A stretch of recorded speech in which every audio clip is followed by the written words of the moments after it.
यार दोस्तों, स्वागत है आपका हमारे चैनल पे। एक और नई वीडियो लेकर आ गए। दोस्तों, हम इंटरस्टेलर का सेकंड पार्ट लेकर आ गए हैं। अगर आप इससे पहले की कहानी देख चुके हैं तो इस पार्ट को भी देखिए, लेकिन अगर आपने नहीं देखा तो इससे पहले वाली वीडियो देख लेना। ऊपर लिंक दे रहे हैं दोस्तों, क्योंकि ये वीडियो बहुत स्पेशल है और इस कहानी के अंदर स्पेस और साइंस के बारे में बहुत गहराई से समझाया गया है।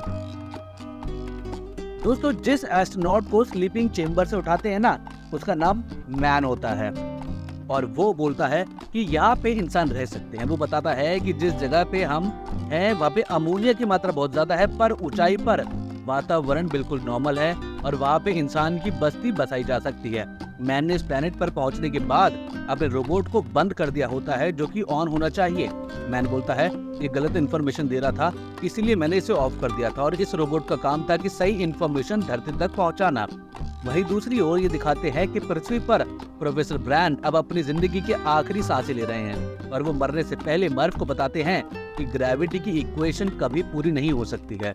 उसे पूरा करने के लिए उन्हें ब्लैक होल की पूरी डिटेल की जरूरत होती, जो कि ना तो वो उनके पास है और ना ही कहीं से मिलने की उम्मीद है। वो मर्फ को बोलते हैं कि प्लान नंबर 1 सिर्फ दिखावा था।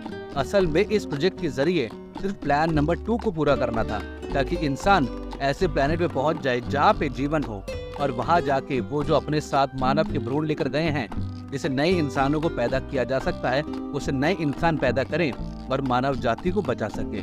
मतलब कि आने वाले समय में पृथ्वी पर सारे लोग मरने वाले हैं, क्योंकि प्लान नंबर 1 तो पूरा हो ही नहीं सकता।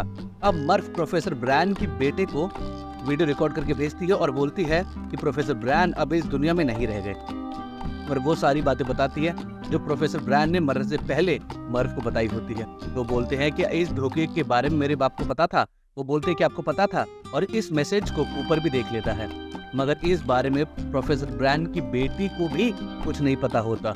अब कूपर ये डिसाइड करता है कि वो इस ग्रह से वापस अर्थ पे जाएगा, अपने बच्चों से मिलेगा। तभी उनके एक साथी कूपर को बोलता है, जब तुम पृथ्वी पे लौटोगे तब ब्लैक होल का चक्कर लगाते हुए जाता और जो टार जो एक रोबोट है उसे ब्लैक होल में छोड़ देना, ताकि वो सारा डेटा कलेक्ट करके पृथ्वी पर भेज दे, जिससे प्रोफेसर ब्रैन की ग्रेविटी के अधूरे काम को पूरा किया जा सके और पृथ्वी के लोगों को बचाया जा सके।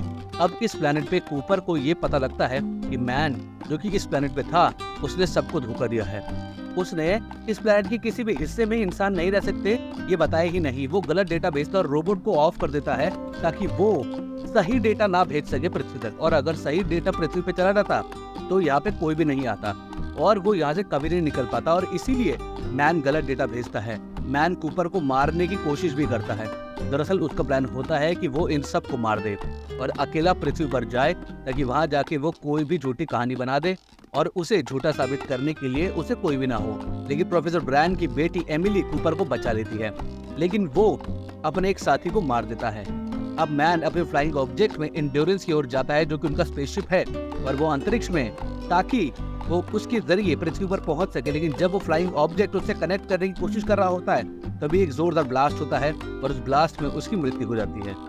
लेकिन इस ब्लास्ट से एंड्योरेंस स्पेसशिप को काफी नुकसान पहुंचता है। वही ऊपर भी अपने फ्लाइंग ऑब्जेक्ट में एंड्योरेंस की ओर आ रहा होता है। अब एंड्योरेंस स्पेसशिप स्टेबल नहीं होती, मगर ऊपर अपने फ्लाइंग ऑब्जेक्ट को एंड्योरेंस से कनेक्ट कर लेता है अपने तजुर्बे की वजह से और स्टेबल हो जाता है। लेकिन इस इंसिडेंट के बाद एंड्योरेंस ब्लैक होल की तरफ खींच रहा होता है। लेकिन कूपर बोलता है, मैं इस ग्रेविटेशनल पुल का इस्तेमाल एक धक्के की तरह करूंगा और एंड्योरेंस को आखिरी बचे तीसरे प्लेनेट की तरफ धकेल दूंगा। इसे साइंस की भाषा में स्लिंग शॉट कहते हैं, जिससे किसी भी यान को ग्रेविटी की फोर्स की मदद से स्पीड देते हैं। आपको बता दें कि जब मानव पृथ्वी से किसी भी दूसरे प्लेनेट पे जाता है तो वो स्लिंग शॉट का इस्तेमाल करते ही जा पाते हैं। अब इस शॉट से वो अपने मेन ऑब्जेक्ट को तीसरे प्लेनेट की तरफ धकेल देते हैं और अपने रोबोट को ब्लैक होल में प्रवेश करवा देते हैं, ताकि वो ब्लैक होल का पूरा डेटा भेज दे और प्लान नंबर 1 को कामयाब करके पृथ्वी के लोगों को बचा ले। मगर रोबो के ब्लैक होल में जाते ही उसे संपर्क टूट जाता है। इसके बाद ऊपर अपने फ्लाइंग ऑब्जेक्ट को भी मेन शिप, जिसका नाम एंड्योरेंस है, उससे अलग कर देता है, ताकि उसका भार कम हो जाए। अब एंड्योरेंस में सिर्फ एमिली बची है, जो कि बचे हुए आखिरी यानी कि तीसरे प्लेनेट की ओर जा रही है। कूपर ऐसा इसलिए करता है ताकि प्लान नंबर 2 को पूरा किया जा सके और मानव के अस्तित्व को बचाया जा सके। यही अब कूपर का फ्लाइंग ऑब्जेक्ट ब्लैक होल की तरफ बहुत जोर से जा रहा होता है। उसका फ्लाइंग ऑब्जेक्ट उसे मैसेज देता है कि फ्लाइंग ऑब्जेक्ट से डिटैच हो जाए। और कूपर उसे बाहर निकल जाता है और उसके तुरंत बाद उसका फ्लाइंग ऑब्जेक्ट बहुत तेजी से ब्लास्ट होता है। अब यहाँ पे आप ब्लैक होल को भी समझ लीजिए। ब्लैक होल ब्रह्मांड में ऐसे होल्स होते हैं जिसके अंदर इतनी शक्ति होती है जो कि पूरे के पूरे प्लेनेट को निकल सकता है, और जैसे जैसे आप उसके अंदर जाते रहोगे वैसे वैसे उसकी चौड़ाई कम होती जाएगी और एक पॉइंट पे आके वो खत्म हो जाएंगे। मगर जैसे ही कूपर बाहर निकलता है वो ब्लैक होल के अंदर ना जाके बल्कि टेसरेक्ट में पहुंच जाता है। अब कूपर का रोबो भी उसके संपर्क में आ जाता है और वो भी इस जगह को देख सकता है। उसका रोबो बताता है कि 5th डायमेंशन के लोगों ने ह्यूमैनिटी को बचाने के लिए ये टेसरेक्ट बनाया है और इस टेसरेक्ट के अंदर वो समय में आगे पीछे जाकर किसी भी पहलू को जाके देख सकता है। वो इस टेसरेक्ट के जरिए अपने घर में बने हुए लाइब्रेरी में पहुंच जाता है जो इसकी बेटी मर्फ के कमरे में होती है। यहाँ उसे मर्फ दिखती है जो कि बहुत छोटी है और कूपर किताबें गिरा के उसे अपनी मौजूदगी का एहसास करवाना चाहता है, मगर मर्फ समझती है ये कोई गोश्त है। आपको याद होगा बचपन में मर्फ कूपर को बोलती थी कि मेरे कमरे में भूत है जो कि किताबें गिराता है, और एक बार अपने पिता को ये भी बोलती है कि मुझे लगता है कि वो भूत आप ही है, और सच में यही होता है। कूपर ही होता है जो कि उसके कमरे में किताबें गिराता था और वो ऐसा सिर्फ टेसरेक्ट के जरिए कर पाता है जिसकी मदद से वो पास्ट में जा सकता था, मगर यहाँ वो फंसा हुआ होता है, वो बात नहीं कर सकता। इसलिए कूपर मर्फ से कम्युनिकेट करने के लिए ग्रेविटी का इस्तेमाल करता है, क्योंकि ग्रेविटी ही एक ऐसी चीज है जो कि हर डायमेंशन में होती है। और धूल से जो मर्फ के कमरे में बाइनरी कोड की लाइन बनी होती है ना, वो भी ग्रेविटी की मदद से कूपर ने ही बनाई होती है। कूपर ही मर्फ को ग्रेविटी की मदद से अपने आप को जाने से रोकने की मैसेज देता है, जिसको वो अपने नोटबुक में नोट करती है स्टे लिखकर। लेकिन सारी कोशिशों के बाद भी कूपर ये नहीं बता पाता कि वो टेसरेक्ट में फंसा हुआ है, और वही है जो ग्रेविटी की मदद से मैसेज लिख रहा है। तभी कूपर का रोबो उसे बताता है कि उसे ब्लैक होल का सारा डेटा मिल गया है, जिसकी मदद से वो प्रोफेसर ब्रैन की ग्रेविटी की अधूरी इक्वेशन को पूरा कर सकता है और पृथ्वी के लोगों को बचा सकता है। यहाँ पे कूपर सारी गेम समझ जाता है। वो अपने रोबो को बोलता है 5th डायमेंशन के लोगों ने मुझे नहीं चुना बल्कि मर्फ को चुना है। रोबो बोलता है किस लिए? कूपर बोलता है दुनिया को बचाने के लिए, और इसीलिए मैं यहाँ पे हूँ।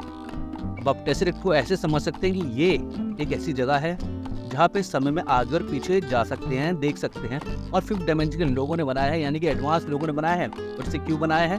ताकि वो इंसानों को बचा सके, क्योंकि पृथ्वी अब खत्म हो रही है और जो एडवांस लोग हैं उन्हें पता है, और वो कूपर के जरिए सारी इंफॉर्मेशन मर्फ तक पहुंचाना चाहते हैं। और इसीलिए उन लोगों ने इस टेसरेक्ट को क्रिएट किया है ताकि यहाँ से ऊपर सारी इंफॉर्मेशन मर्फ को दे दे और मर्फ पूरी दुनिया को बचा सके। इस हिस्से को आप एक बार फिर से समझें। 5th डायमेंशन के जो लोग होते हैं वो समय में आगे और पीछे कहीं भी जा सकते हैं और कभी भी जा सकते हैं, और 5th डायमेंशन के लोगों ने एक टेसरेक्ट बनाया है जहाँ पे अभी कूपर है। इसीलिए ये समय में आगे पीछे कहीं भी जा सकता है, और इस समय में पीछे जाकर अपने घर की लाइब्रेरी देखता है जहाँ पे उसे मर्फ दिखती है। अब सवाल ये उठता है कि इस टेसरेक्ट को मर्फ के रूम के पास ही क्यों बनाया है? क्योंकि 5th डायमेंशन के लोग जानते हैं कि मर्फ नासा में साइंटिस्ट है और वो कूपर के थ्रू ब्लैक होल का सारा डेटा मर्फ को देना चाहते हैं ताकि वो ग्रेविटी की इक्वेशन को सुलझा दे और इस पूरी दुनिया को जो खत्म होने वाली है उसे बचा लें। अब समस्या ये है कि डेटा तो है, पर कूपर उसे अपनी बेटी मर्फ तक कैसे पहुंचाए? कूपर अपने रोबोट से सारा डेटा मोर्स कोड में ले लेता है और उसे ग्रेविटी की मदद से बुक शेल्फ पे जो घड़ी होती है जो कूपर ने अपनी बेटी मर्फ को दी थी, इस मिशन पे आने से पहले दी थी, उस घड़ी की सुई में ट्रांसफर कर देता है। मोर्स कोड टेक्स्ट मैसेजेस भेजने का ऐसा तरीका है, ऐसी टेक्निक है जिससे आप क्लिक से, लाइट से या ऑन ऑफ टूल से अपने मैसेज को भेज सकते हैं। और जो लोग इस शैली को जानते हैं वो डिकोड करके जान लेते हैं। अब मर्फ जब अपने पिता की घड़ी लेने आती है जो कि अब साइंटिस्ट है, तो वो देखती है उसकी घड़ी की सुई अजीब तरीके से रिएक्ट कर रही है, और क्योंकि वो साइंटिस्ट है तो उसे मॉर्फ कोड के बारे में पता होता है और वो समझ जाती है कि उसके पिता ही उसे मॉर्फ कोड भेज रहे थे, और वो इस कोड को, इस मैसेज को समझ के ग्रेविटी की इक्वेशन को समझ जाती है। तभी जिस टेसरेक्ट में कूपर और उसका रोबो होते हैं वो गायब होना शुरू हो जाता है और उन दोनों को इससे बाहर फेंक दिया जाता है। दरअसल 5th डायमेंशन के लोग ऊपर के जरिए ब्लैक होल की सारी इंफॉर्मेशन पृथ्वी पर पहुंचाना चाहते थे, इसीलिए उन्होंने इस टेसरेक्ट को बनाया था। अब कूपर बाहर आ जाता है और उन्हें दूसरे एस्ट्रोनॉट ढूंढ लेते हैं। जब कूपर की आंखें खुलती है तो वो एक स्पेस स्टेशन पे होता है। अब कूपर ने कुछ समय उस टेसरेक्ट में बिताए हैं जो कि ब्लैक होल के लगभग अंदर ही होते हैं, तो वहाँ पे बिताया हुआ कुछ समय पृथ्वी पर कई सालों के बराबर होता है।